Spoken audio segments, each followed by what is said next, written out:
യോഹന്നാൻ 4:32. യോഹന്നാൻ 4:32. അവൻ പറഞ്ഞു, നിങ്ങൾ അറിയാത്ത ഭക്ഷണം എനിക്കുണ്ട്. അതായത് ഇന്ന് സിറ്റുവേഷൻ എന്ന് വെച്ച് കഴിഞ്ഞാൽ സമരക്കാരിയുമായിട്ടുള്ള യേശുവിൻ്റെ അതായത് ഡിസ്കോഴ്സാണത്, സമരിയൻ ഡിസ്കോഴ്സ്. അവിടെ എന്താ പ്രശ്നം വെച്ച് കഴിഞ്ഞാൽ 12 പേരെയും. അപ്പോൾ ഇന്നലെ എൻ്റെ കപ്പേരസ് എന്നോട് പറയണേ, എൻ്റെ അച്ഛ ഈശോയുടെ കാര്യം ഓർത്തിട്ട് ഞാൻ വെളുപ്പിലിരുന്ന് കരഞ്ഞു പോയെന്ന്. ഞാൻ എന്നാ പരിപാടി? അതല്ല അച്ഛാ, ആ സമരക്കാരിയെ വിശ്വാസത്തേക്ക് വിളിക്കാൻ വേണ്ടി ഈശോ 12 പേരെയും പറഞ്ഞു വിട്ടില്ലേ? ഒരാൾക്ക് എന്തിനാണ് ഭക്ഷണം മേടിക്കാൻ 12 പേരെയും പറഞ്ഞു വിട്ടത്? ഞാൻ തന്നെ വിളിച്ചു പോയി. കർത്താവിൻ്റെ അൾത്താരയിൽ നിന്ന് ശുശ്രൂഷ ചെയ്യുന്നവൻ വെളുപ്പാൻ കാലത്ത് എഴുന്നേറ്റ് നിന്നിട്ട് കണ്ണീര് ചൊരിയുന്നു. ആരെക്കുറിച്ച് ഓർത്തിട്ടാ? മക്കളെക്കുറിച്ച് ഓർത്തിട്ടല്ല, ഭാര്യയെക്കുറിച്ച് ഓർത്തില്ല, കുടുംബത്തെക്കുറിച്ച് ഓർത്തില്ല, കർത്താവിനെക്കുറിച്ച് ഓർത്തിട്ട്. ഒരു വിശുദ്ധിയിലേക്കൊരു വ്യക്തിയെ വിളിക്കാൻ വേണ്ടി ആ മനുഷ്യൻ ചിന്തിച്ചപ്പോൾ പറയുന്നത്, അയാളോട് ഈശോ പറഞ്ഞത് ഞാൻ 12 പേരെയും പറഞ്ഞു വിട്ടായിരുന്നെന്ന്. എന്തിനാണ്? ഇവൾക്ക് 5 ഭർത്താക്കന്മാരുണ്ടായിരുന്നു. അത് നാട്ടുകാരെ കേൾപ്പിച്ച് പറയേണ്ട കാര്യമില്ലല്ലോ, അവരോട് പറയേണ്ടതല്ലേ. അതിൽ നിന്ന് അവളെ പിന്തിരിപ്പിക്കാൻ വേണ്ടി, മറ്റുള്ള കേൾക്കാതിരിക്കാൻ വേണ്ടി രഹസ്യമായിട്ട് ഞാൻ അവളോട് പറഞ്ഞതാണ്. നീ പറഞ്ഞതൊക്കെ ശരിയാണ് മകളെ, നിനക്ക് 5 ഭർത്താക്കന്മാരുണ്ടായിരുന്നു. ഭർത്താവ് ഇല്ലെന്ന് പറഞ്ഞാൽ ശരിയാണ്, 5 ഭർത്താക്കന്മാരുണ്ടായിരുന്നു. ഇപ്പോഴുള്ള ആൾ നിൻ്റെ ഭർത്താവല്ല. അപ്പോൾ അവളെ ഒരു കൗൺസിലിംഗ് കർത്താവ് കൊടുക്കുകയാണ് ശരിക്കും പറഞ്ഞാൽ. അപ്പോൾ അത് കൊടുത്തു കഴിഞ്ഞപ്പോൾ അവൾക്ക് മനസ്സിലായി, താൻ ചെയ്ത കാര്യങ്ങൾ തന്നോട് പറയാൻ വേണ്ടി മാത്രം ദൈവം തന്നെ ശ്രദ്ധിക്കുന്നുണ്ടെന്ന് മനസ്സിലായി. എല്ലാവരുടെയും പ്രശ്നം അതാണ്. എന്താണ്? ദൈവം എന്നെ ശ്രദ്ധിക്കുന്നില്ലെന്നല്ലേ.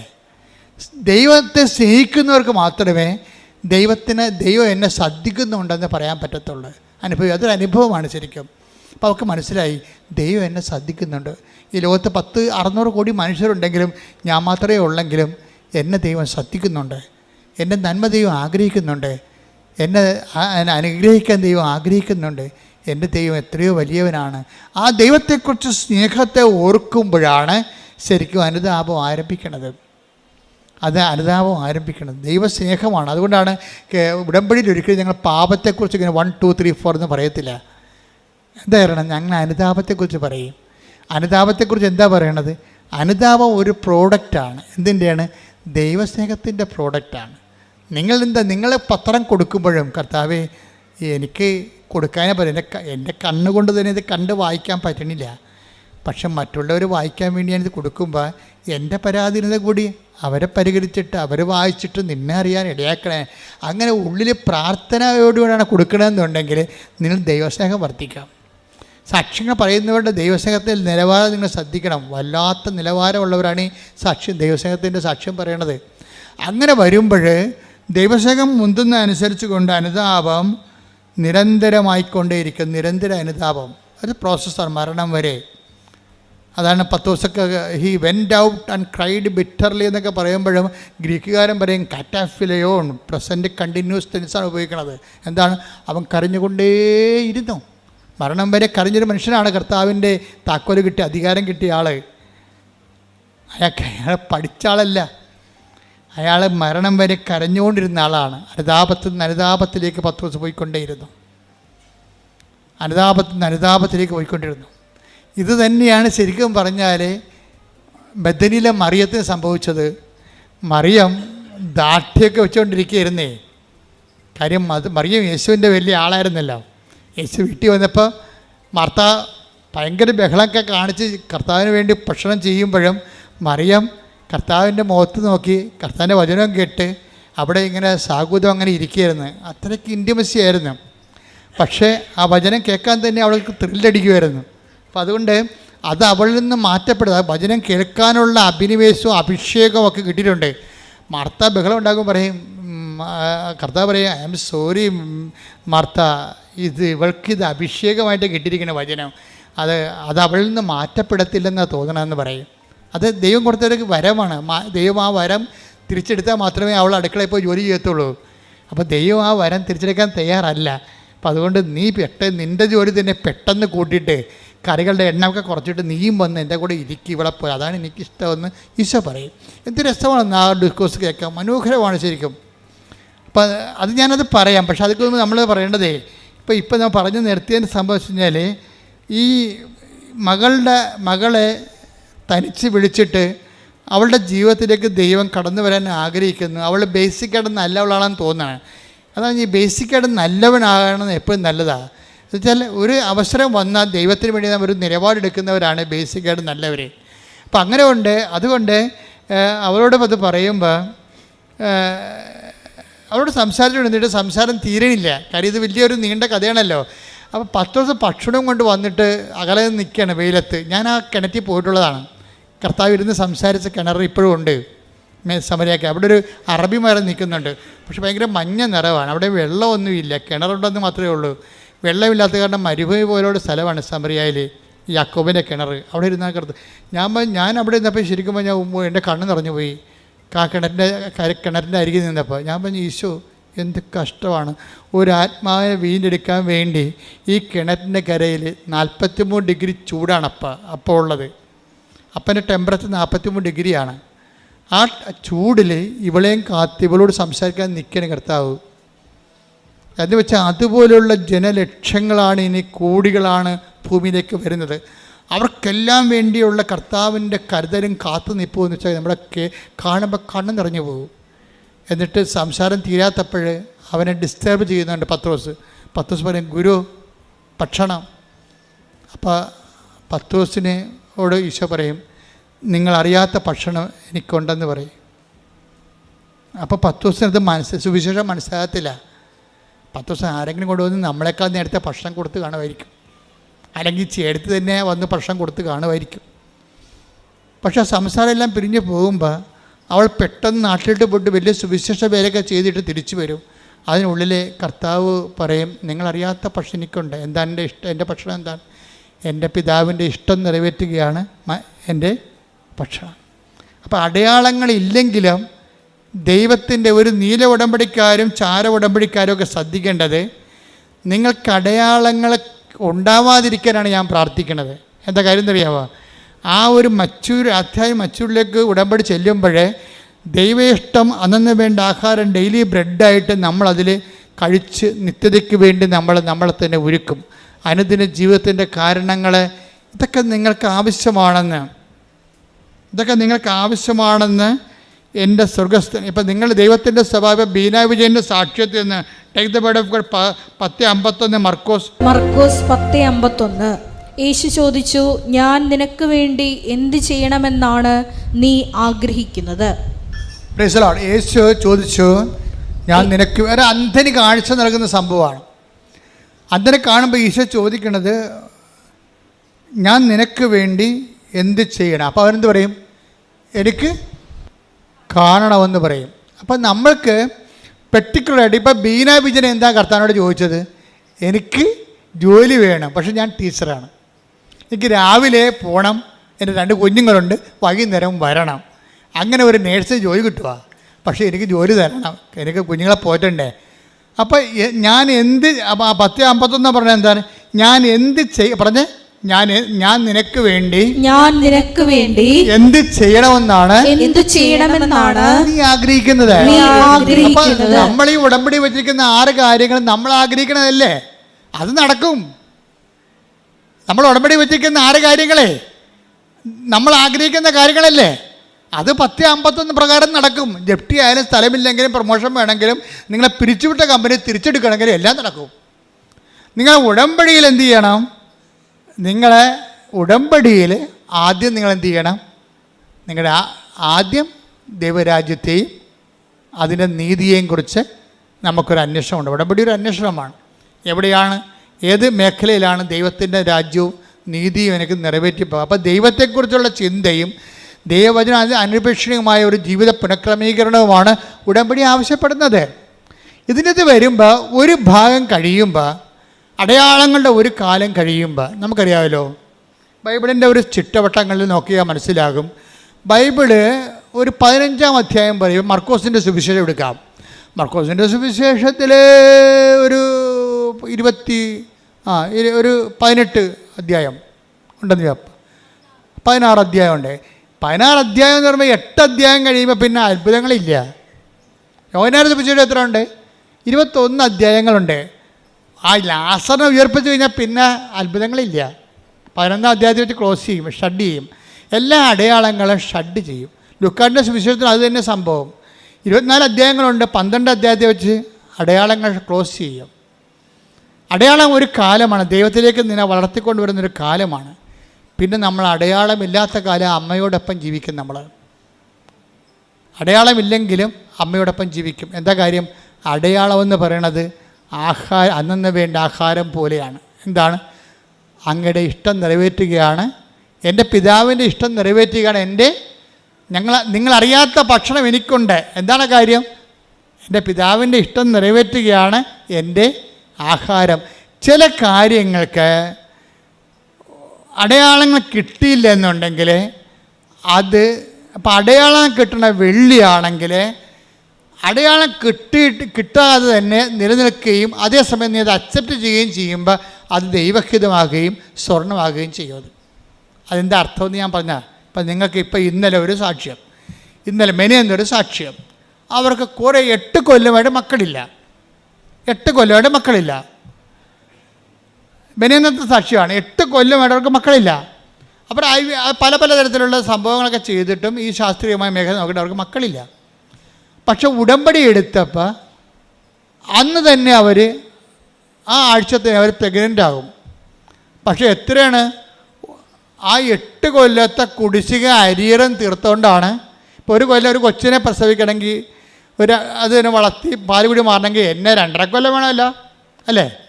അപ്പോൾ 3 പിള്ളേർക്ക് എത്ര കൊല്ലം വേണം? 2.5 വെച്ച് കണക്കാക്കി കഴിഞ്ഞാൽ 8 കൊല്ലം വേണം. അപ്പോൾ 8 കൊല്ലം പിള്ളേരില്ലായിരുന്നിട്ട് 8ാമത്തെ കൊല്ലം ഉടമ്പടി എടുത്തപ്പോൾ 3 പിള്ളേർ ഒരുമിച്ച് കൊടുക്കുക. അതിൻ്റെ അർത്ഥം അതാണ്. അപ്പോൾ ഒറ്റ ആശുപത്രി കിടപ്പേ ഉള്ളതിൻ്റെ അത്. അല്ലെങ്കിൽ നമ്മൾ ഓരോ കൊച്ചിനും പോയി ആശുപത്രി കിടക്കണ്ടേ? 1 ലക്ഷമോ 1 ലക്ഷമോ നിങ്ങളുടെ സാമ്പത്തിക നിലവാരം പോലെ അപ്പോഴപ്പം മുടക്കണം. ഇത് ഒറ്റ ആശുപത്രി കിടപ്പും 3 പിള്ളേർ 8 കൊല്ലം ഒന്നിച്ചു തരാൻ ദൈവത്തിന് കഴിയും. ഞാൻ ആ സാക്ഷ്യം കേട്ടപ്പോൾ ഞാൻ ഞെട്ടിപ്പോയി. കാര്യം ഈ സാക്ഷ്യം ആവർത്തിക്കുന്നുണ്ട്. എപ്പോഴും ഇങ്ങനെ എല്ലാ കൊല്ലവും ഇങ്ങനെ 3 കുഞ്ഞുങ്ങൾ 12 കൊല്ലം മക്കളില്ല, 12ാമത്തെ കൊല്ലം 4 കുഞ്ഞുങ്ങൾ ഒരുമിച്ച് പ്രസവിക്കും. ആ പഴയ സാക്ഷ്യങ്ങൾ നോക്കിയാൽ മതി. എന്നുവെച്ചാൽ ഇത്രയും നാളിലെ കുരിശുകയും അരിയറും ചേർത്ത് ഒരുമിച്ച് തരാൻ ദൈവത്തിന് കഴിയും. 4 ആശുപത്രി കിടപ്പും 4 പ്രസവ ലീവിന് പകരം ഒറ്റ പ്രസവ ലീവും ഒറ്റ ആശുപത്രി കിടപ്പും ഒറ്റ തവണ തീർപ്പാക്കും. കണ്ട് ഇത് ദൈവത്തിന് കഴിയണതാണ്. അതാണ് നിങ്ങൾ എന്താണ് ആഗ്രഹിക്കുന്നത് അതുപോലെ ചെയ്യും. പക്ഷേ ഇതൊക്കെ ദൈവം ചെയ്യണത് കാര്യങ്ങളാണ്. ഉടമ്പടി എന്ന് പറയുമ്പോൾ ഇതിൻ്റെ ഒരു വലിയ ഒരു സംഭവമാണ്. അതായത് ദൈവം ഒറ്റത്തവണ തീർപ്പാക്കിയിട്ട് ഇത്രയും നാളിൽ നിൻ്റെ കണ്ണീരിനെല്ലാം ഒറ്റ ഉത്തരം തരും. പക്ഷേ എന്താ പ്രശ്നം വെച്ച് കഴിഞ്ഞാൽ, പ്രശ്നം എന്ന് പറഞ്ഞാൽ ഞാൻ ഭയങ്കര സീരിയസ് ആണ് ഈ വിഷയത്തിൽ. ദൈവം ഇത്രയും നല്ലവനായിട്ടും ദൈവം ഇത്രയും കൃത്യമായിട്ടും ദൈവം അരിയറ് ചേർത്ത് കുടിശ്ശിക സഹിതം കൊടുക്കുമ്പോഴും ആ വ്യക്തിക്ക് നിനക്ക് 4 കുഞ്ഞുങ്ങളെ കിട്ടി. ഈ 4 കുഞ്ഞുങ്ങളും നീ വളർത്തി വഴിപിഴച്ചവളാക്കുകയാണെങ്കിൽ ഉള്ള അവസ്ഥ എന്താണ്? 4 ആത്മാക്കൾ ജന്മങ്ങൾ നിൻ്റെ കൈ കിട്ടി പാഴാകത്തില്ലേ? അതാണ് പ്രശ്നം. അത് പ്രശ്നമാണ്. മക്കളില്ലെന്നല്ല നീ പറയേണ്ടത് ദൈവത്തോട്. ഒരു കുഞ്ഞിനെ തന്നാൽ ഞാൻ ദൈവത്തിൻ്റെ മകനെ എൻ്റെ രക്തസാക്ഷിയായി നിന്നാലും ശരി, ഞാൻ എൻ്റെ ദൈവത്തിൻ്റെ കുഞ്ഞിനെപ്പോലെ വളർത്തുമെന്ന് നീ പറയണം. അത് പറയാൻ നീ തയ്യാറാണെങ്കിൽ നീ ഇങ്ങനെ മിഷ്യം പോലെ പ്രസവിക്കും. എന്താ കാര്യം എന്നറിയാമോ? ദൈവത്തിനെ എനിക്കറിയാം. നമ്മൾ ദൈവത്തിൻ്റെ കരങ്ങൾ കണ്ടാണ് ഇവിടം വരെ എത്തിയത്. അത് ദൈവത്തിന് ഒന്നും പഞ്ഞമില്ല. അമർത്തി കുലുക്കി നിറച്ചളന്ന് അവൻ നിൻ്റെ മടിയിലോട്ട് 6:36 ലുക്കാൻ്റെ സുവിശേഷം. ദൈവത്തിൻ്റെ സ്വഭാവം അതാണ്. പക്ഷെ നമ്മുടെ സ്വഭാവത്താണ് ഇപ്പോൾ പ്രശ്നം വന്നിരിക്കുന്നത്. കാര്യം എന്താണ്? ദൈവത്തിൻ്റെ സ്വഭാവം കാണിക്കുമ്പോൾ നമ്മുടെ സ്വഭാവം ദൈവസ്വഭാവത്തിലേക്ക് കൺവേർഷൻ സംഭവിക്കണം. ഇതിനാണ് നിരന്തര അനുതാപം എന്ന് പറയണത്. നിരന്തര അനുതാപം എന്ന് പറയുമ്പോൾ അമളി പറ്റിക്കഴിഞ്ഞാൽ സമ്മതിക്കാൻ തയ്യാറാകണം. അനുതാപം തുടങ്ങണത് സമ്മതിക്കാൻ തയ്യാറ്. ഇപ്പോൾ കാനംകാരിയോട് കർത്താവ് പറഞ്ഞു, മക്കളുടെ അപ്പം എടുത്ത് നായ്ക്കൾക്ക് കൊടുക്കുക വിഹിതമല്ല. അപ്പോൾ അവളെന്താ പറഞ്ഞത്? That is right my lord, I am a dog. നീ പറഞ്ഞത് ശരിയാണ്. ഞാൻ തന്നെ വീണ്ടും അനുതാപമില്ലാതെ വീണ്ടും ഞാൻ നായി ഛർദ്ദിച്ചത് തന്നെ പിന്നെയും തന്നെ എന്ന് പറഞ്ഞാൽ ചെയ്ത് തെറ്റ് തന്നെ പിന്നെയും ചെയ്യുന്ന ആളാണ് ഞാനൊരു നായയാണ്. അതാണ് സംഭവം. അതായത് കർത്താവ് അത് വെളിപ്പെടുത്തി കൊടുക്കുമ്പോൾ നായ ഛർദ്ദിച്ചത് തന്നെ, അത് മക്കളുടെ അപ്പം എടുത്ത് നായ്ക്കൾക്ക് കൊടുക്കുക വിഹിതമല്ല. നായ്ക്കളെന്ന് പറഞ്ഞാൽ എന്താണ്? ചെയ്ത തെറ്റ് തന്നെ തെറ്റാണെന്ന് തന്നിട്ട് പിന്നെയും ചെയ്തുകൊണ്ടിരിക്കണം. എല്ലാവരും, അച്ഛനായാലും കപ്പനായാലും കർത്തനായാലും ആരായാലും ഇനി കത്തോലിക്കനായാലും ക്രിസ്ത്യാനി ആയാലും എല്ലാവരും നായ തന്നെയാണ്. തെറ്റുകൾ ആവർത്തിക്കണമെങ്കിൽ അവൻ ഒരു നായയാണ്. അതൊക്കെ നായ സർജറി തന്നെ. പിന്നെ ഇപ്പം അനുതാപം എന്ന് പറയുന്നത് തെറ്റുകൾ ആവർത്തിക്കാത്ത അവസ്ഥ കൂടിയാണ്. അനുതാപത്തിൻ്റെ ആരംഭം എവിടുന്നാണ് തുടങ്ങണത്? ആദ്യമേ തന്നെ അതിൻ്റെ ABCD എന്ന് പറയുന്നത് തെറ്റുകൾ ആവർത്തിക്കാത്ത അവസ്ഥ. കൃപാസനത്തിൽ പരിശുദ്ധ കുർബാന കൈമാറ്റം ചെയ്യുമ്പോൾ അതിക്ക് മുമ്പ് മനസ്താപനം ചെലുത്തിരിക്കും. എന്താ കാര്യം? മേലിൽ പാപം ചെയ്യില്ലെന്നും എന്നാ പറയണേ. അതിനകത്ത് ഏറ്റവും വലിയ സംഭവം എന്താണ്? നമുക്കറിയാമല്ലോ, നല്ല കുമ്പസാരത്തിനുള്ള കാര്യങ്ങൾ ഒന്നെന്താണ്? മേലിൽ പാപം ചെയ്യാതിരിക്കുന്നതാണ്. അത് അക്രൈസ്തവനായാലും ക്രൈസ്തവനായാലും പഴയ തെറ്റുകൾ ആവർത്തിക്കത്തില്ലെന്ന് കർത്താവിനോട് പറഞ്ഞാൽ അന്ന് മുതൽ ഉടമ്പടി ഫയറാകാൻ തുടങ്ങും. പ്രാർത്ഥിക്കുക, കർത്താവായ ദൈവമേ, ഞാൻ ഉടമ്പടിയിലേക്ക് കടന്നു വന്നാൽ പണ്ട് ചെയ്തു വന്നിരുന്ന പാപങ്ങളെ ആവർത്തിക്കാതിരിക്കാൻ എന്നെ സഹായിക്കണമേ. അപ്പൊ അവൾ പറഞ്ഞ ഇതാണ്, കർത്താവേ ഇനി ഞാൻ ആവർത്തിക്കത്തില്ല. ഞാനൊരു നായയാണ്, എനിക്ക് അവകാശമില്ല. ഞാൻ തെറ്റുകൾ തന്നെ വീണ്ടും തന്നെ ചെയ്ത തെറ്റുകൾ തന്നെ പിന്നെ ചെയ്യണതാണ്.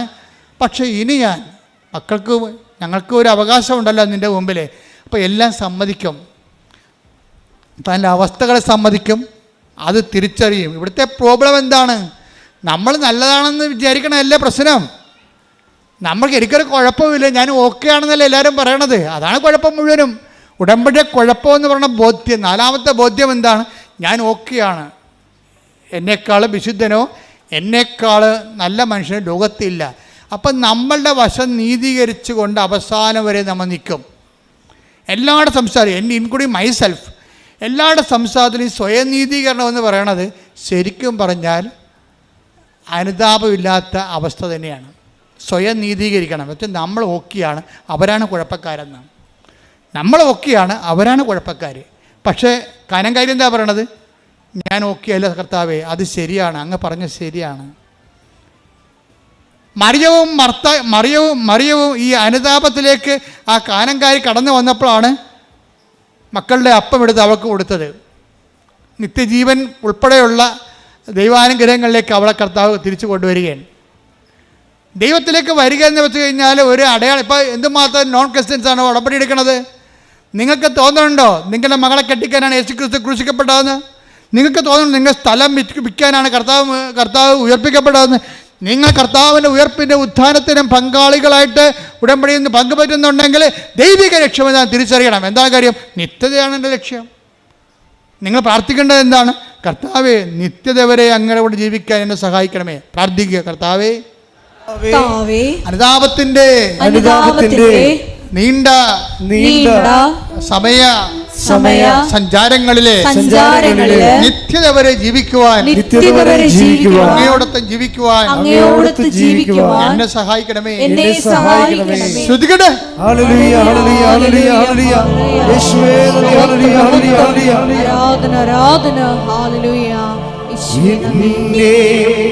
നിത്യതയോടടുപ്പിക്കുന്ന എല്ലാ അനുഭവങ്ങൾക്കും നന്ദി. എന്നെ നല്ല ശിക്ഷയാക്കിയിടുന്ന എല്ലാ കുറവുകൾക്കും നന്ദി. എന്നെ നിത്യതയോടടുപ്പിക്കുന്ന എല്ലാ അനുഭവങ്ങൾക്കും നന്ദി. എന്നെ നല്ല ശിഷ്യനാക്കിയിടുന്ന എല്ലാ കുരിശുകൾക്കും നന്ദി. പരിശുദ്ധ പരമ ദിവ്യകാരുണ്യത്തിന് അപ്പൊ അതായത് അനുതാപത്തിൽ നിന്ന് അനുതാപത്തിലേക്കുള്ള ആത്മീയ സഞ്ചാരമാണ് ഉടമ്പടിയുടെ വളർച്ച എന്ന് പറയണത്. അപ്പോഴത് നമുക്ക് ചില വിഷയങ്ങൾക്ക് അഭിഷേകം കിട്ടാം, ചില വിഷയങ്ങൾ നമ്മൾ അത് ഇല്ലാതിരുന്ന കാലത്തേക്കാൾ ഇല്ലാത്ത കാലത്ത് ഉള്ളതിനേക്കാൾ മെച്ചമായ ആന്തരികമായ സന്തോഷം ലഭിക്കും. ക്രിസ്തീയ ആധ്യാത്മികത എന്ന് പറയുന്നത് നമ്മൾ ഇന്ന് വരെ കാണാത്ത നിധികളുള്ള സ്ഥലമാണ്. ക്രിസ്തീയ ആധ്യാത്മികത ഈശോ നിധി എന്നാണ് വിളിക്കുന്നത്, ട്രഷർ. അത് ഗോപനം ചെയ്താൽ, അത് കണ്ടെത്തിയാൽ പിന്നെ അത് ഗോപനം ചെയ്യണം, മറച്ചു വെക്കണം, പോയി തനിക്കുള്ളത് വിൽക്കണം, ആ നിധി വാങ്ങണമെന്ന് ഈശോ 13 മത്തായി 13 പറയണത്. ഞാൻ നിങ്ങളോട് പറയാൻ ഉദ്ദേശിക്കുന്ന കാര്യം, ഇപ്പോൾ തന്നെ ഉദാഹരണം, ഇപ്പോൾ കാനം കാര്യം എന്താ സംഭവിക്കുന്നത്? അയാൾ പറഞ്ഞു that is right my lord, അത് ശരിയാണെന്ന് പറഞ്ഞു. കർത്താവ് ഒരു കാര്യം പറയുമ്പോൾ അത് തെറ്റാണെന്നാണ് എല്ലാവരും പറയണത്. അങ്ങനെയല്ല, ഞാൻ ശരിയാണ്, കർത്താവാണ് തെറ്റെന്ന് പറയും. കാനം കാര്യം എന്താ പറയണത്? ഞാൻ തെറ്റാണ്, അങ്ങ് ശരിയാണ്. ദൈവത്തിൻ്റെ വചനം ശരിയാണെന്ന് പറയണത് എങ്ങനെയാണ്? ദൈവത്തിൻ്റെ വചനം നടപ്പിൽ വരുത്തുമ്പോഴാണ് ദൈവത്തിൻ്റെ വചനം ശരിയാണെന്ന് പറയണം, അല്ലാതെ വായിക്കുമ്പോഴല്ല. വായിക്കുമ്പോൾ ശ്രദ്ധിച്ചേക്കണം. ഉടമ്പടി നിങ്ങൾ വന്ന് എടുത്തെങ്കിൽ അതിൻ്റെ അരമണിക്കൂർ വചനം വായിക്കാൻ വേണ്ടി നിയമമുള്ളതാണ്. നിങ്ങൾ വചനം വായിക്കാതെ ഉടമ്പടി ഉപ്പ് അടിച്ച് മാറ്റിക്കൊണ്ട് ഇവിടെ 4 കാലം വീണ് ഓടിയാൽ ഈ സാധനം വർക്കൗട്ട് ചെയ്യത്തില്ല. ഇവിടുന്ന് എന്താണ് പറഞ്ഞിരിക്കുന്നത് അതുപോലെ ചെയ്യാൻ പറ്റാത്തവർ ഉടമ്പടി എടുക്കരുത്. അത് ദൈവത്തെ പറ്റിക്കാൻ വേണ്ടിയും വയറ്റിപ്പഴപ്പിന് വേണ്ടി വരുന്നവരാണ്. അപ്പോൾ അതുകൊണ്ട് ആരെടുത്താലും XOR Y ആരെടുത്താലും ഉടമ്പടി അരമണിക്കൂർ വചനം വായിക്കണമെന്ന് പറഞ്ഞാൽ നിർബന്ധമായിട്ടും വചനം വായിച്ചിരിക്കണം. ചിലപ്പോൾ നിങ്ങൾക്ക് തന്നിരിക്കേണ്ട ഒരു ഓപ്ഷൻ എന്ന് പറയണത് 5 മിനിറ്റ് ഇടപെട്ട്, ഇപ്പോൾ 5 മിനിറ്റ് വായിച്ചാൽ പിന്നെ വൈകുന്നേരം 5 മിനിറ്റ് വായിച്ച് കിടക്കാൻ നേരത്ത് 5 മിനിറ്റ് വായിച്ച് അങ്ങനെ വായിക്കാം. ഒറ്റയടിക്ക് വായിക്കണമെന്നില്ല നിങ്ങളുടെ സമയം, പക്ഷേ വചനം വായിച്ചിരിക്കണം. അത് XOR Y ആരുടമ്പടി എടുത്താലും ഞങ്ങൾക്കത് ബാധകമല്ലെന്നൊരു കാര്യമില്ല. ഉടമ്പടി നിങ്ങൾക്ക് ബാധകമാകണമെങ്കിൽ ഉടമ്പടിയിലുള്ള പറഞ്ഞിരിക്കുന്ന എല്ലാ നിബന്ധനകളും നിങ്ങൾക്ക് ബാധകമാകണം. പ്രാർത്ഥിക്കുക, കർത്താവേ ഉടമ്പടി നിയമങ്ങള് നിബന്ധനകള് പൂർണ്ണമായി നിറവേറ്റാൻ എന്നെ അനുഗ്രഹിക്കണമേ, എന്നെ അഭിഷേകം ചെയ്യണമേ.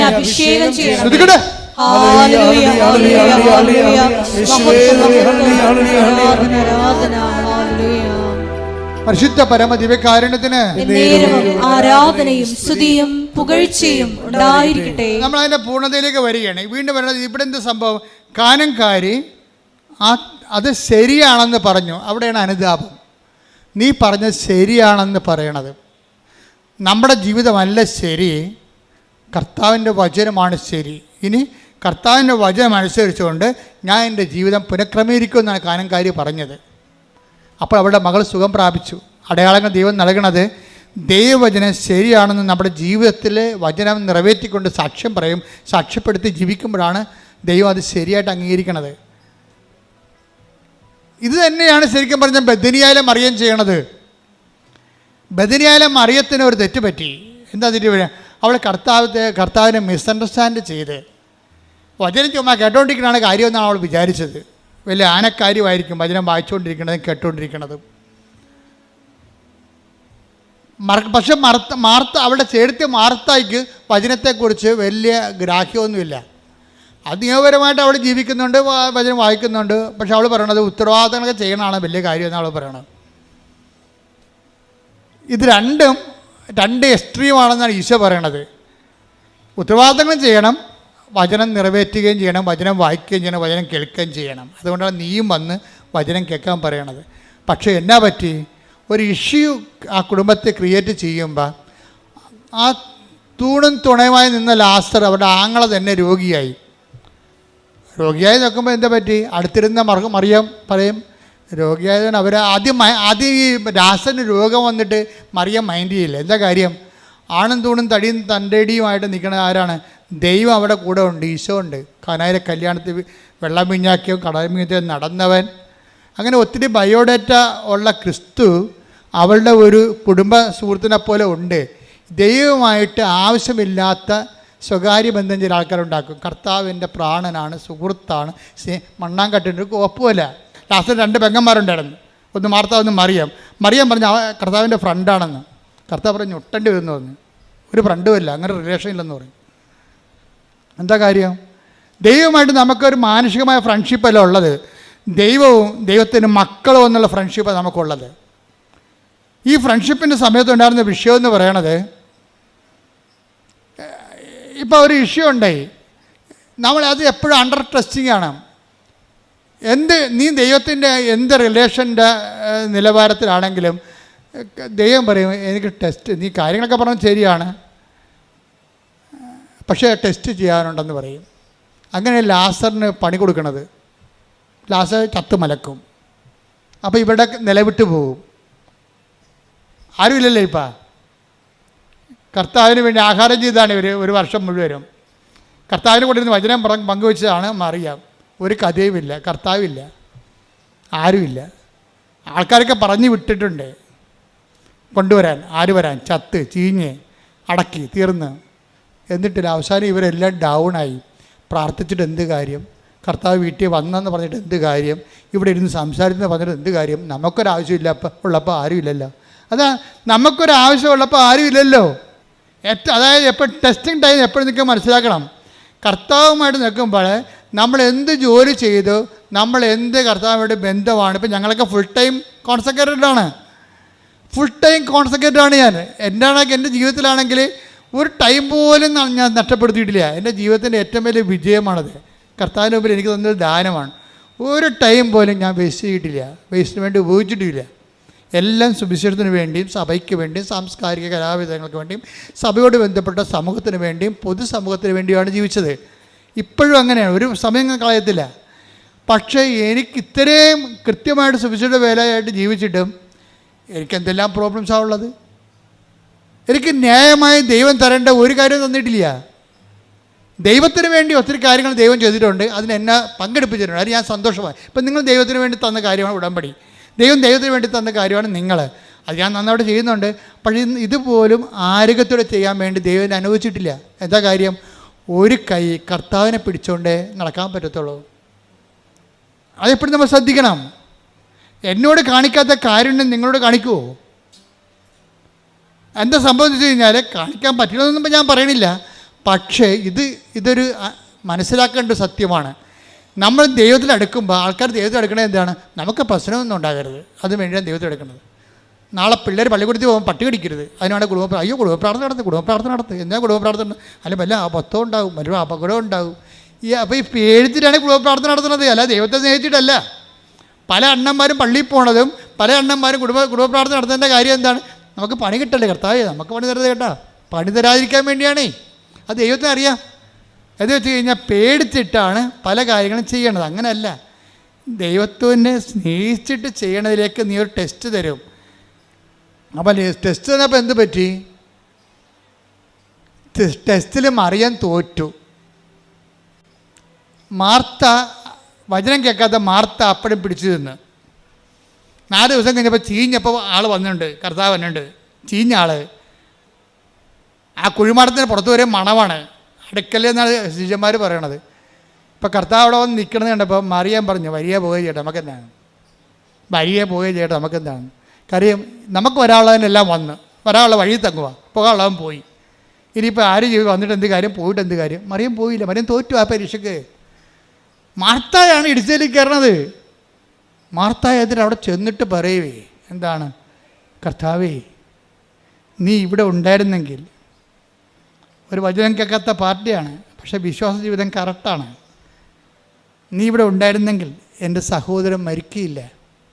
പക്ഷേ നീ ദൈവത്തോട് ചോദിക്കണത് എന്തും ദൈവം നിനക്ക് നൽകുമെന്ന് ഇപ്പോഴും എനിക്കറിയാം. അതാണ് മാർത്തയുടെ വിശ്വാസം. വല്ലാത്ത വിശ്വാസമാണ്. കഴിഞ്ഞ ദിവസങ്ങളിൽ ജോമോളനോട് പറഞ്ഞ്, ഇവളെ പഠിപ്പിച്ച ആരോ ഉണ്ടാക്കി വിളിച്ച് പറഞ്ഞ്, ഗ്രീക്കിൽ എഴുതിയിരിക്കണത് കർത്താവേ, നീ ലോകത്തിലേക്ക് വരുന്ന മിശിഹായെന്ന് ഞാൻ പണ്ട് വിശ്വസിച്ചിരുന്നെന്നാണ്, ഇപ്പം വിശ്വസിക്കണില്ലെന്നാണ് പറഞ്ഞതെന്ന്. ഞാൻ പറഞ്ഞു, നീ ചെന്ന് ആ മരമണ്ടനോട് ചോദിക്കുക. എന്താ ചോദിക്കേണ്ടത്? അങ്ങനെയാണെങ്കിൽ പിന്നെ എന്തുകൊണ്ടാണ് നിങ്ങൾ ബൈബിള് അതിനനുസരിച്ച് തിരുത്തുക? ബൈബിളിൽ ഒരു കാര്യം എഴുതിയിട്ട് ഇവന്മാർ വേറെ കാര്യം പഠിപ്പിക്കുമ്പോൾ ഇവന്മാർ ദൈവത്തിനെതിരെ സംസാരിക്കുകയല്ലേ? വിശ്വാസത്തിനെതിരെ ഇവരുടെ അക്കാഡമിക് ജാട കാരണം ആധ്യാത്മിക തകർച്ച ഉണ്ടാക്കുകയല്ലേ? ഇവരാർക്കും ഉത്തരവാദിത്തം കൊടുത്തത്? ഞാൻ ഇവിടെ ശരിക്കും പൂശി. എന്താ കാര്യം വെച്ചാൽ, കർത്താവിൻ്റെ വചനത്തിൽ എഴുതിക്കുന്നത് നമുക്ക് വ്യക്തിപരമായ വ്യാഖ്യാനത്തിനുള്ളതല്ലത്. മർക്കോസ് എന്താ പറഞ്ഞത്? മാർത്ത എന്താ പറഞ്ഞത്? കർത്താവേ, നീ ഇവിടെ ഉണ്ടായിരുന്നെങ്കിൽ എൻ്റെ സഹോദരൻ മരിക്കുകയില്ലായിരുന്നു. പക്ഷേ എന്താ പ്രശ്നം? നീ ദൈവത്തോട് ചോദിക്കണത്, അത് നിങ്ങൾ പറയണം. നീ എന്ത് തകർന്നാലും തരിപ്പണമായാലും പറയണം, മാർത്തായെപ്പോലെ പറയണം, നീ ദൈവത്തോട് ചോദിക്കണത് എന്തും നീ ദൈവത്തോട് ചോദിക്കണം, ഇപ്പോഴും നിനക്ക് തരുമെന്ന് എനിക്കറിയാവുന്ന. അപ്പോൾ ഈശോ പറയും, ഈ വിശ്വാസം ഈ ക്രൈസിസ് ടൈമിൽ എല്ലാം തീർന്ന് തല്ലിപ്പിറക്കി വാടക വീട്ടിൽ നിന്ന് അവർ നമ്മളെ ചവിട്ടി ഇറക്കി നമുക്കെതിരെ കേസുമായി. അപ്പോഴും പറയും, കർത്താവേ നീ ദൈവത്തോട് ചോദിക്കണത് എന്തും ദൈവം നിനക്ക് തരുമെന്ന് ഇപ്പോഴും എനിക്കറിയാം എന്ന് നമ്മൾ പറയാം. 100,000 അനുഭവങ്ങൾ, ജനകോടികളും ജന്മാന്തരങ്ങളും അവരുടെ യേശുക്രിസ്തുവിനെ അവർ ജീവിക്കുമ്പോൾ അവരുടെ ജീവിതത്തിൽ മനുഷ്യന് മറക്കാനാവാത്ത, ഒരിക്കലും ദൈവത്തെ അംഗീകരിച്ച് ദൈവത്തിന് അംഗീകരിച്ച് കൊടുക്കാൻ പറ്റാത്ത പല ദുഃഖാനുഭവങ്ങൾ ഉണ്ടാകുമ്പോൾ മാർത്തായെപ്പോലെ ദൈവപൈതലിനെ പറയാൻ കഴിയണം, എന്താണ് നീ എൻ്റെ അവസ്ഥ ഇതാണ്, ഞാൻ തകർന്ന് തരിപ്പണമായി, ഐ ആം റെഡ്യൂസ്ഡ് ഇൻടു 0 പക്ഷേ ദൈവത്തോട് നീ ചോദിക്കണത് എന്തും ഇപ്പോഴും നിനക്ക് തരുമെന്ന് എനിക്കറിയാം. അതാണ് വിശ്വാസം. അപ്പോഴും സംസാരിക്കും കർത്താവ്, എന്താണ് നിൻ്റെ സഹോദരൻ ഉയർത്തെഴുന്നേൽക്കും. യെസ്. അപ്പോൾ പറഞ്ഞു, യെസ് മൈ ലോർഡ്, യെസ് അവൻ ഉയർത്തെഴുന്നേൽക്കും. എങ്ങനെയാണ്? അവൾ പറഞ്ഞ കാറ്റഗിസത്തിൽ അവൾക്കറിയാം, എന്താണ് അന്തിമ നാളിൽ പുനരുദ്ധാനഘട്ടത്തിൽ അവൻ ഉയർത്തെഴുന്നേൽക്കുമെന്ന് എനിക്കറിയാം. അപ്പോൾ ഇപ്പം അവൻ ഉയർപ്പിച്ച് തരണമെന്നല്ല മാർത്ത പറയണത്, ഞാൻ നിന്നെ വിശ്വസിക്കുന്നു, നിത്യജീവന് വേണ്ടി വിശ്വസിക്കുന്നുവെന്ന്. അപ്പോൾ ഈശോ പറയും, Martha, I am the life and resurrection. ഞാനാണ് ജീവൻ, ഞാനാണ് പുനരുദ്ധാനം, നീ ഇത് വിശ്വസിക്കുന്നു. Yes my lord. അപ്പോൾ അവൾ പറയും, യെസ് മൈ ലോർഡ്. ഈ ശവത്തിൻ്റെ നാറിയ ആ സ്ഥലത്ത് നിന്നുകൊണ്ട് ആ ശവക്കാറ്റടിക്കുമ്പോൾ അവൾ പറയും, yes my Lord, yes my Lord, നീ ലോകത്തിലേക്ക് വരായിരുന്ന മിശിഹായാണെന്ന് ഞാൻ വിശ്വസിക്കുന്നു. അപ്പോൾ ഈശോ കൈ ഉയർത്തി, ലാസറസ് കം ഔട്ട്. അവൻ കൈ ഉയർത്തിക്കൊണ്ട് പറയും, ലാസറേ പുറത്തു വരാൻ. ഈ വിശ്വാസത്തിന് മുമ്പിൽ നീ അകത്ത് നിന്നിട്ട് എനിക്ക് കാര്യമില്ലെന്ന് പറയും. നിന്നെ പുറത്തു കൊണ്ടുവരാൻ കഴിയുമെന്ന് അവൾ വിശ്വസിക്കുന്നു, ഇപ്പോഴും അവൾ വിശ്വസിക്കുന്നു. അതുകൊണ്ട് നീ പുറത്ത് വരണം. ദൈവവേദനേ, നീ തകർന്ന് തരിപ്പണമായാലും, പരാജയത്തിൻ്റെ ഹവമാണത്തിൽ നീ അടക്കപ്പെട്ടിട്ട് നിന്നെ ചീഞ്ഞ മണം പുറത്ത് വന്നാലും, അപ്പോഴും നീ യേശു കർത്താവാണെന്ന് വിശ്വസിച്ചാൽ നിന്നെ കർത്താവ് മൃതത്തിൽ നിന്ന് ജീവനിലേക്ക് കൊണ്ടുവരും. കൈയടിച്ച് ശ്രുതിക്കട്ടെ, ഹല്ലേലൂയ.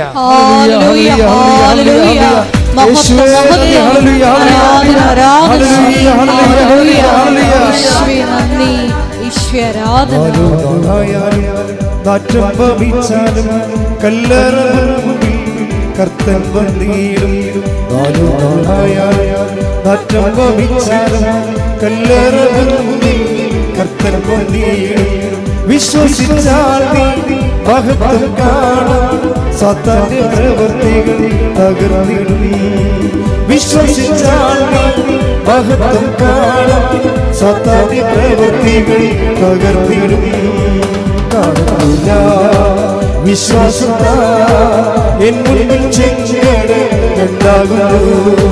കാണുന്നില്ല വിശ്വാസത്താ എൻ മുൻപിൽ ചെങ്കടൽ ഉണ്ടാകുന്നു. കാണാത്ത കാര്യങ്ങൾ കൺമുമ്പിലെന്നോ വിശ്വസിച്ചിരുന്നു നിൽക്കത്താവേ. കാണാത്ത കാര്യങ്ങൾ കൺമുമ്പിലെന്നോ വിശ്വസിച്ചിരുന്നു നിൽക്കത്താവേ. പരിശുദ്ധ പരമ ദിവ്യകാരുണ്യത്തിന് ആരാധനയും സ്തുതിയും പുകഴ്ചയും ഉണ്ടായിരിക്കട്ടെ. പരിശുദ്ധ പരമ ദിവ്യകാരുണ്യത്തിന് ആരാധനയും സ്തുതിയും പുകഴ്ചയും ഉണ്ടായിരിക്കട്ടെ. ലാസർ ഉയർപ്പിക്കപ്പെട്ടൊരു അടയാളം കണ്ടപ്പോഴേ തകർന്നു പോയത് മറിയമാണ്. മറിയം കണ്ണുനീരോടെ ഇരിക്കുക. കാര്യം അവളെ വിളിച്ചിട്ട് വന്നില്ലല്ലോ. ഈ മഹാത്ഭുതം കാണാൻ വേണ്ടി കർത്താവ് ആളെ വിട്ട് അവളെ വിളിച്ചതാണ്. വന്നില്ല അവൾ. കർത്താവിനറിയാം ഇത് ഈ രോഗം മരണകാരണമല്ല, മറിച്ച് കർത്താവിൻ്റെ ദൈവത്തിൻ്റെ മഹത്വം പ്രകടമാകാനാണ്. ആ വചനം കേട്ട വഷളിനെ കർത്താവ് ആളേച്ച് വിളിപ്പിച്ചതാണ്. അവൾ വന്നില്ല. അപ്പോൾ അവൾ എന്ത് കഠിനമുള്ള സംഭവമാണത്. പക്ഷെ ആ പാവപ്പെട്ട വചനം കേൾക്കാത്ത മാർത്ത വന്ന് കുറച്ച് കഴിഞ്ഞപ്പോൾ കർത്താവ് അവളെ വിളിപ്പിച്ചിട്ടാണ് അവളോട് ഇത് സംസാരിച്ചു. എന്നിട്ടാണ് കർത്താവ് ഉയർപ്പിച്ചത്. പക്ഷെ അതല്ല എൻ്റെ വിഷയം. അതിനുശേഷം ഒരാഴ്ച കഴിഞ്ഞപ്പോഴേ അവളും കണ്ടില്ലേ കർത്താവ്, അവളും പറഞ്ഞത് തന്നെയാണ്, നീ ഉണ്ടായിരുന്നെങ്കിൽ ഇങ്ങനെ സംഭവിക്കത്തില്ല. എല്ലാവരുടെയും പ്രശ്നം അതാണല്ല, നീ ഉണ്ടായിരുന്നെങ്കിൽ ഇങ്ങനെ സംഭവിക്കത്തില്ലെന്ന്. നീ ഉണ്ടായിരുന്നില്ല, അങ്ങനെ സംഭവിച്ചു. എന്നാലും സുവിശേഷം നിൻ്റെ വീണ്ടെടുപ്പിന് ഒരു വാതിൽ തുറന്നിടുന്നുണ്ട്. അതാ സംഭവം. നീ ഉണ്ടായിരുന്നെങ്കിൽ ഇങ്ങനെ സംഭവിക്കത്തില്ലായിരുന്നു. ശരി, സംഭവിച്ചു, നീ ഇല്ലായിരുന്നു, അങ്ങനെ സംഭവിച്ചു എന്ന് പറഞ്ഞുകൊണ്ട് അത് അവസാന വാക്കല്ല. നിൻ്റെ വീണ്ടെടുപ്പിന് ദൈവം ഒരു വാതിൽ തുറന്നിട്ടുണ്ട്. I am the door. അതാണ് കർത്താവ് പറഞ്ഞു, ഞാനാണ് വാതിലെന്ന്. കൈയടിക്കട്ടെ, സ്തുതിക്കട്ടെ.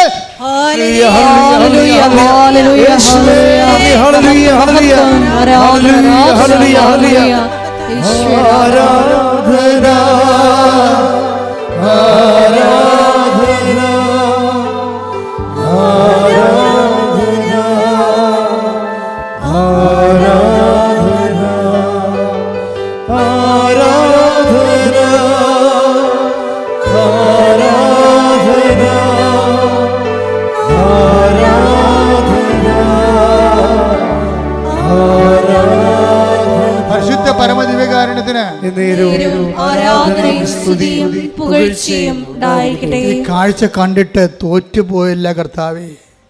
അന്ന് മുതൽ അവളെ പിച്ചും പേയും കർത്താവെ തോറ്റുപോയി കർത്താവെ. മറിയത്തിൻ്റെ അനുതാപം തുടങ്ങണം അവിടെ നിന്ന് മുതലാണ്. എല്ലാം കഴിഞ്ഞിട്ടും കർത്താവ് അവൾ വരാതിരുന്നിട്ടും പിന്നെ അവളെ വിളിച്ചില്ലേ. അതിന് മുമ്പിൽ, ആ സ്നേഹത്തിന് മുമ്പിൽ ഇവളെ തോറ്റുപോകും.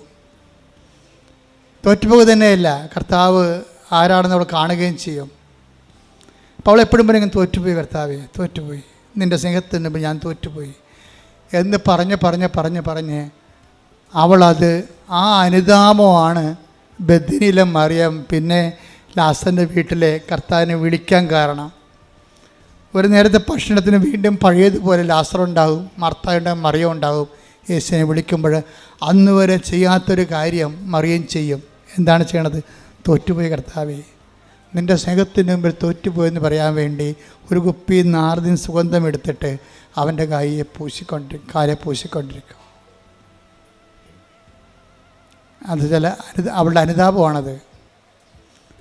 ഒരിക്കൽ yes my lord, you are right. അതാണ് അനുതാപം. അതേ കർത്താവേ, കനങ്കാരി പറഞ്ഞില്ലേ, yes my lord, you are right. ഇപ്പോഴും മറിയം പറയുന്നത് എന്താണ്? Yes my lord, you are right. ക്രിസ്തു എപ്പോഴും സത്യമായിട്ട് നിൽക്കും. ഏത് തകർച്ചകളിലൂടെ നീ കടന്നു പോയാലും നിന്നെ വീണ്ടെടുക്കാൻ, അവസാനത്തെ വാതിൽ തുറക്കാൻ വേണ്ടി ക്രിസ്തു വരും. അപ്പോഴും നീ ഇടയ്ക്ക് കർത്താവിനെ തള്ളിപ്പറയരുത്. കാര്യം അനുതാപം എന്ന് പറയണത് നിരന്തരമായ ക്രിസ്തുവിനെ എല്ലാ സാഹചര്യങ്ങളിലും അംഗീകരിച്ചുകൊണ്ട് ക്രിസ്തുവിൻ്റെ കൂടെ നിത്യതയിലേക്കുള്ള യാത്രയാണ്. ഇത് കണ്ടപ്പോൾ വാട്ട് വേസ്റ്റ് അയാൾ കിടന്ന് കാറി. ആരെയാണ്? യൂദാസ്. എന്താ വാട്ട് വേസ്റ്റ്? എന്ത് ഇത്? 300 ദനാറയില്ലേ, ഒരു വർഷത്തെ മുഴുവൻ കൂലിയാണ്. ഇത് പാപസങ്ങൾക്ക് വീട് വെച്ച് കൊടുക്കാൻ പാടില്ല ഞാൻ ചോദിക്കും. അങ്ങനെ ചോദിക്കണവരില്ലേ? ബൈബിൾ പഠിക്കുന്നവർ ധ്യാനകേന്ദ്രങ്ങൾക്ക് പകരം വീട് വെച്ച് കൊടുക്കാൻ പറയുന്ന ആൾക്കാരില്ലേ? എല്ലാ കാലത്തും ഉണ്ടാവും. പെണ്ണുങ്ങളെ കെട്ടിക്കാൻ പാടില്ല എന്ന് പറഞ്ഞിരിക്കുന്ന ആൾക്കാരുണ്ടാവും. യുവദാസന്മാർ എല്ലാ കാലത്തും ഉണ്ടാവും. പക്ഷേ അതിന് പകരം നമുക്ക് വീട് വെച്ച് കൊടുക്കാം, മക്കളെ കെട്ടിച്ച് കൊടുക്കാം, പക്ഷേ അത് സുവിശേഷത്തിന് പകരമാകത്തില്ല.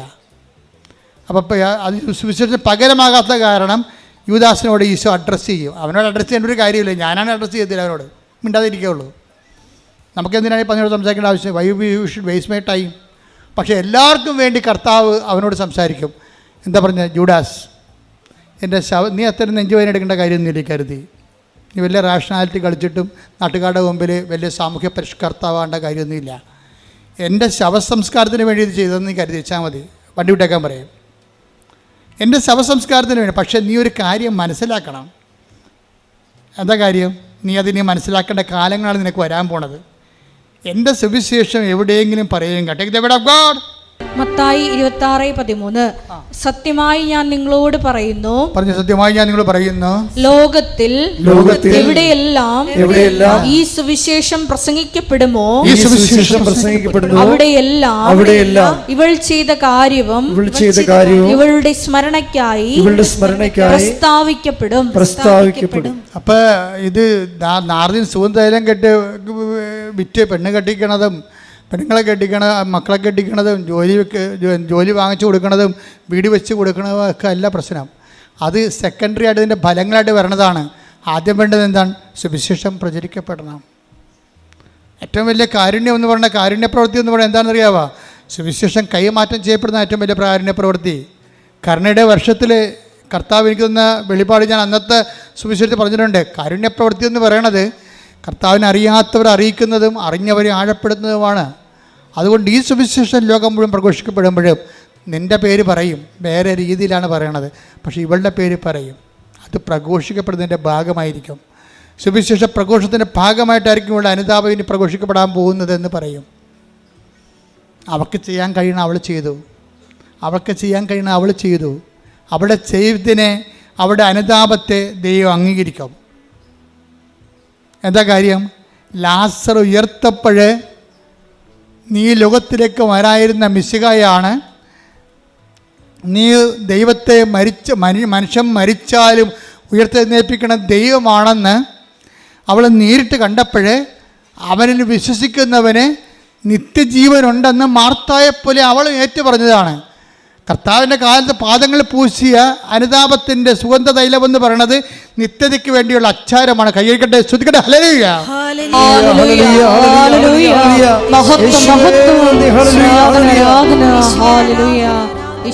പക്ഷേ നരകത്തിന് വേണ്ടിയുള്ള അച്ചാരം മേടിച്ചൊരു മനുഷ്യനാണ് ഇയാൾ.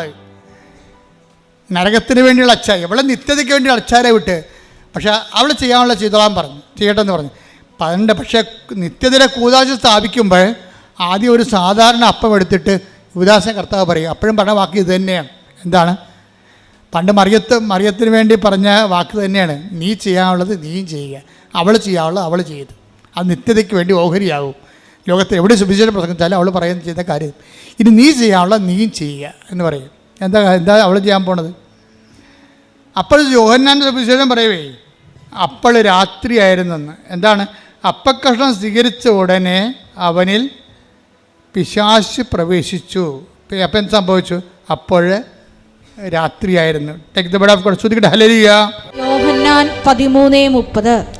ആ അപ്പക്കഷണം സ്വീകരിച്ച ഉടനെ അവൻ പുറത്തുപോയി, അപ്പോൾ രാത്രിയായിരുന്നു. അവൻ കുർബാന സ്വീകരിച്ചില്ല, അവന് കുർബാന കൊടുത്തില്ല. കുർബാന നിത്യജീവൻ്റെ അപ്പമാണ്. അത് കൊടുക്കാനുള്ള അർഹത, സ്വീകരിക്കാനുള്ള അർഹത അവനില്ല. അതൊക്കെ സാധാരണ അപ്പം മുക്കി കൊടുത്തിട്ട് പറഞ്ഞിട്ട് നീ ചെയ്യാനുള്ള എന്താണെന്ന് കർത്താവിന് അറിയാം. എന്താ ചെയ്യാൻ? അത് ഒറ്റ കൊടുക്കാതിരിക്കുന്ന ആളാണ്, തീരുമാനം എടുക്കാതിരിക്കുന്ന ആളാണ്. തെറ്റായ തീരുമാനം, തെറ്റായ ജീവിതം. ഞാൻ എന്ത് ഉടമ്പടി എടുത്താലും ഇങ്ങനെ തന്നെ പോകും. അപ്പം തന്നെ നീ യൂദാസായില്ലേ? ദൈവത്തിനെ വഞ്ചിക്കാൻ വേണ്ടി വന്ന് കുത്തിയിരിക്കണ പോലെ ആയില്ലേ? ഞാൻ എന്ത് ഉടമ്പടി എടുത്താലും ഇങ്ങനെ തന്നെ പോകത്തുള്ളൂ. ചിലപ്പോൾ നീ ഭർത്താവിനോട് പറയും, ചില ഭാര്യയോട് പറയും, എന്തുടമ്പടി എടുത്താൽ ഞാൻ ഇങ്ങനെ പോകത്തുള്ളൂ എന്ന് പറയും. അതിൻ്റെ അർത്ഥം എന്താ? ഇവൻ ഏത് കുർബാനയ്ക്ക് കൂടിയാലും ഇവൻ്റെ തീരുമാനം മാറ്റത്തില്ല. അത് കർത്താവിനറിയാം. അതുകൊണ്ട് ഇവന് ഗെറ്റ് ഔട്ട് അടിക്കും കുർബാനയെന്ന്. കുർബാന കർത്താവ് വാഴ്ത്തുന്നതിന് മുമ്പാണ് എല്ലാവരും ധരിച്ചിരിക്കണത് ഇവൻ കുർബാന സ്വീകരിച്ചെന്ന്. അവൻ കുർബാന സ്വീകരിച്ചിട്ടില്ല, കുർബാനയിൽ പങ്കാളിത്തമില്ല. നേരത്തെ പറഞ്ഞു, കാല് കഴുകിയപ്പോൾ പറഞ്ഞു, ഞാൻ നിന്നെ കഴുകുന്നില്ലെങ്കിൽ, എൻ്റെ വചനം പറഞ്ഞ് ശുദ്ധീകരിക്കുന്നില്ലെങ്കിൽ നിനക്കെന്നോട് പങ്കുണ്ടാകത്തില്ലെന്ന് പറഞ്ഞു. ആ പങ്കില്ലെന്നും പറഞ്ഞ് എടുത്ത് കൊടുക്കുകയാണ്. അവൻ അപ്പം തന്നെ പോയി. വചനം എന്താ പറയേണ്ടത്? യോഹന്നാൻ പറയും, and there was night. Then there was night. അപ്പോൾ രാത്രിയായിരുന്നു. രാത്രി നടക്കണം എന്താണ്? അവൻ വീഴുമെന്ന് ഉറപ്പല്ലേ? യുദാസ് ഇറങ്ങിപ്പോകുമ്പോൾ രാത്രിയാണെന്ന് പറയും. എന്താ രാത്രിയാണെന്ന് പറയണത്? അവൻ വീഴാൻ പോണെന്നതിൻ്റെ അർത്ഥം. യോഹന്നാൻ 11:10 എടുത്ത്. യോഹന്നാൻ 11:10. രാത്രി നടക്കുന്നവൻ തട്ടി വീഴുന്നു. അപ്പൊ 13:30 എന്താ ഇരിക്കണത്? യുദാസ് പുറത്തോട്ട് ഇറങ്ങിയപ്പോൾ പറയാണ് അപ്പോൾ രാത്രിയായിരുന്നെന്ന്. അതിന് മുമ്പ് തന്നെ ഈശോ പറഞ്ഞ് ഇനി രാത്രി വരാൻ പോകുന്നുണ്ട്, ഒരാൾ രാത്രിയിലോട്ട് ഇറങ്ങി പോകാൻ പോകുന്നുണ്ട്, യവൻ വീഴാൻ പോകണമെന്നാണ്. അതാണ് ഈശോ നേരത്തെ പറഞ്ഞു. 11:10 പറയുന്നുണ്ട് രാത്രി നടക്കുന്ന. ഓർക്കുക, ക്രിസ്തുവിനെ കൂടാതെ നീ നടക്കാൻ തീരുമാനിച്ച രാത്രി നടക്കുന്നവനാണ്. ഇന്നലെ നാളെ വീഴും. ഒരുപക്ഷെ നീ ഇവിടെ വിവരമുള്ളവനാകാം, ഒരുപക്ഷെ നീ അവാർഡ് വാങ്ങിക്കാം, ഒരുപക്ഷെ നീ പണം ഉള്ളവനാകാം. പക്ഷേ നിൻ്റെ നിത്യത രാത്രിയിലാണ്. രാത്രിയിലെ ആ നിത്യതയ്ക്കുള്ള വഴികളിലെ ഇന്നലെ നാളെ നീ തട്ടി വീണിരിക്കും. ദാറ്റ് മീൻസ് നിനക്ക് ഷെയർ ഇല്ലെന്നർത്ഥം. കർത്താവിൻ്റെ ഓഹരിയിലെ ഓർമ്മിച്ച് വേണം കർത്താവ് ഇവിടെ നിൽക്കാനും നടക്കാനും. ദൈവം നിങ്ങളെ അനുഗ്രഹിക്കട്ടെ. നിത്യമായ അനുതാപമാണ് ഉടമ്പടിയുടെ സമർത്ഥമായ ആധ്യാത്മികത.